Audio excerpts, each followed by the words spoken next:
So as you can see numerically, the RD is of a substance is equal to its density numerically in CGS system. But in SI system that will not true. Why? Because RD is equal to what? Density of the substance. RD is equal to density of the substance divided by density of water. So this is not 1 in SI system. So in SI system, the value of the density of water at 4 degrees Celsius is actually the rho W at 4 degrees Celsius. This rho W, this value is actually 1000 kg per meter cube. So as you can see, this value is 1000 numerically. So RD will not be equal to rho S anymore, rho substance anymore, right? So this RD, the relative density of a substance, is numerically equal to its density of the substance in CGS system, but it is density of the substance divided by 1000 in SI system, right? And one more thing about this relative density is sometimes called sometimes referred as specific gravity. So specific gravity and relative density are the same thing, right? Okay, so we are done about the relative density. Sometimes you will be given some questions about the density of a mixture of 2 or more liquids. So try to follow that formula, that density is total mass upon total volume, just like we found out average velocity, average speed in certain cases. Here, while trying to find that, find the density of a mixture of 2 or more or 3, 4 liquids, just always follow this formula, that the rho mixture is equal to, always try to find this total mass upon total volume. So that should be the ideal process to follow, right? So that should be the ideal process to follow, right? So next part is pressure. Next part is a pressure in a fluid. The next part is pressure in a fluid, right? So consider, suppose I am having a container here. I'm having a container here and we have some liquid. Now you consider a point. You consider point anywhere inside the volume of the liquid, inside the liquid.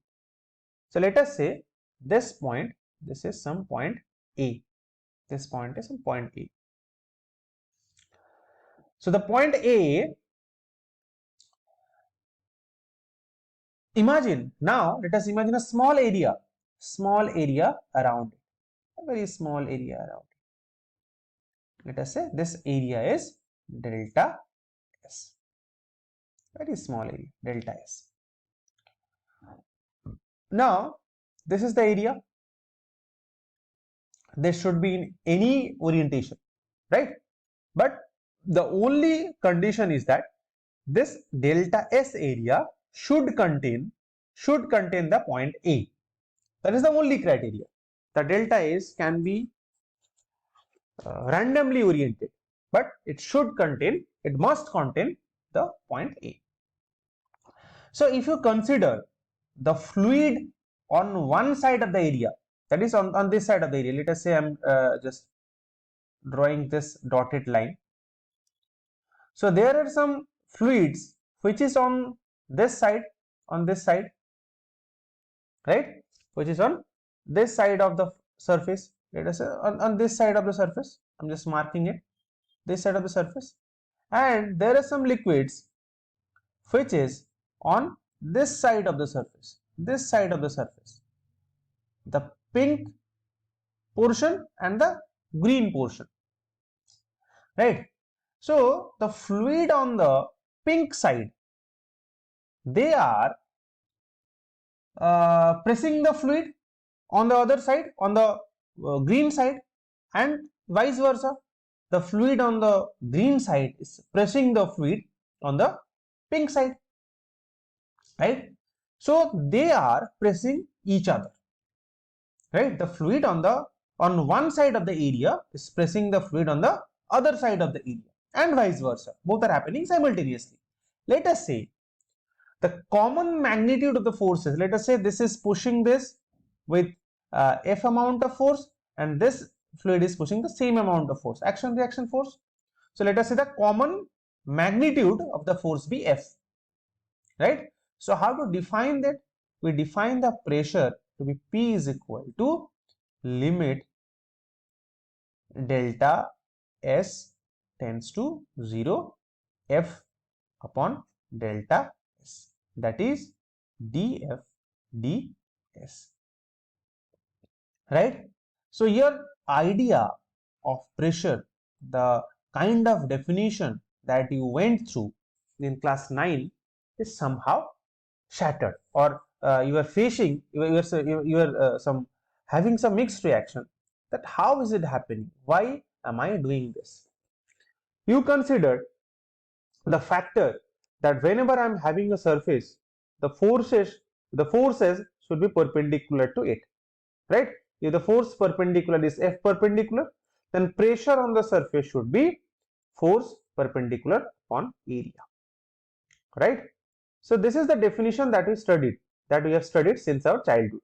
But now I have changed this definition into this part, right? So is this definition correct or this definition correct? The thing is that both are correct.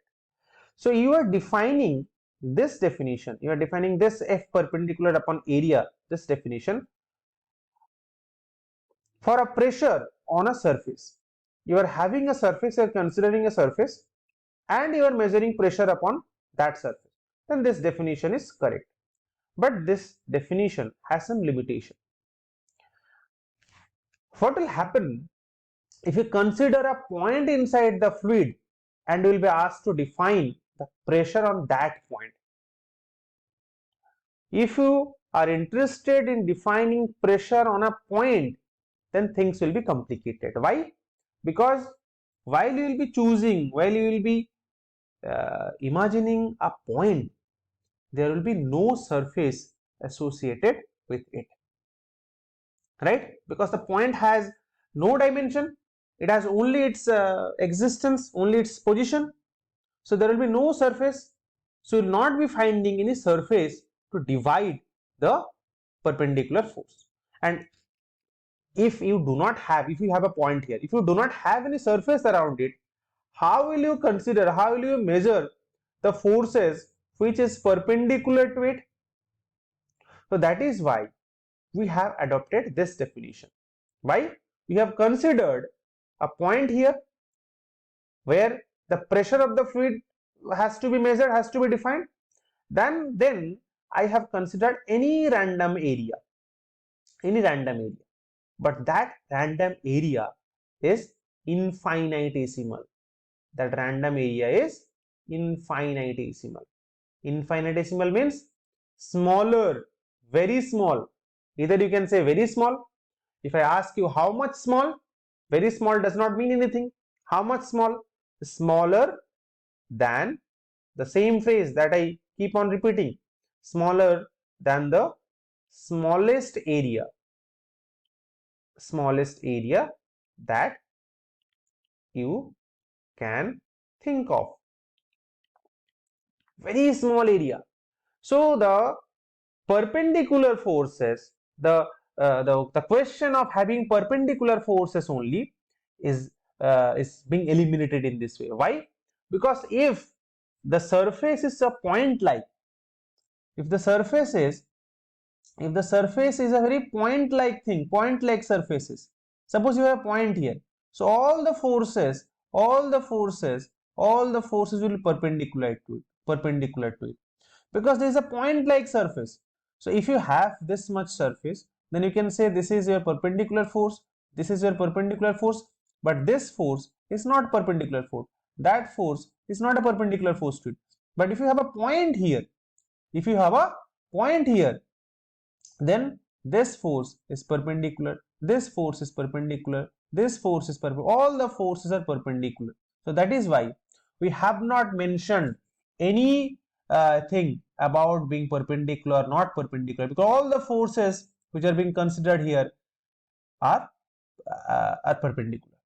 Why? Because this delta S is actually,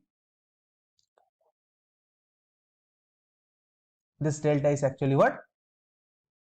A point like surface, very small surface. So that is why we take this definition. P is equal to df ds. Otherwise, you can take, in case of a surface, you can easily apply F is equal to F perpendicular by S. So that is the definition of a pressure inside a fluid, right? So the bottom line is, for a homogeneous non-viscous liquid, this pressure quantity does not depend on the orientation of delta S, and hence we talk of pressure at a point. So we shall be defining this pressure inside a fluid. There is a very important addition to this. What are we defining? Pressure in a fluid, pressure at a point. So this should be very remembered, pressure at a point in a liquid or inside a liquid, right? So for a homogeneous things, for a homogeneous and non-viscous fluid, right, the pressure does not depend on the orientation of delta S, right? So hence we talk about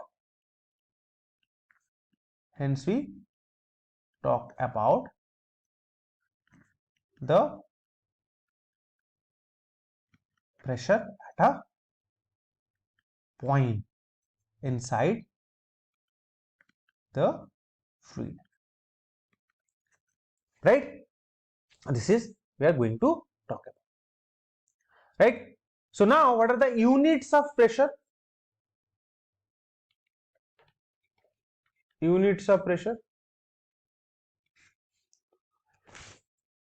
The units of pressure, the SI unit of pressure is, as you always know, SI unit of pressure is what? Is Newton upon meter square, right? 1 Newton upon meter square, and that is Newton upon meter square is written as Pascal. So 1 Newton upon meter square, 1 Newton per meter square is equal to 1 Pascal. So the SI unit of pressure is Pascal. And there are some other units of pressure, some practical units of pressure which are used in different cases. One of them is bar, right? And 1 bar is equal to 10 to the power 5 Pascal. 1 bar is equal to 10 to the power 5 Pascal, right? And one more thing, atmospheric pressure, 1 atm atmospheric pressure is also used as the unit of pressure in different cases. 1 atmosphere is equal to 1.013 into 10 to the power 5 Pascal, and this 1 atmosphere is the 76 centimeter of Hg. That means the pressure exerted by a column of 76 centimeter, right? And another unit of pressure which is used in different cases, that is 1 torr. 1 torr, and 1 torr is equal to 1 millimeter of mercury. 1 millimeter, the pressure exerted by the by column of Hg of height 1 millimeter, right? So these are the units of pressure which we generally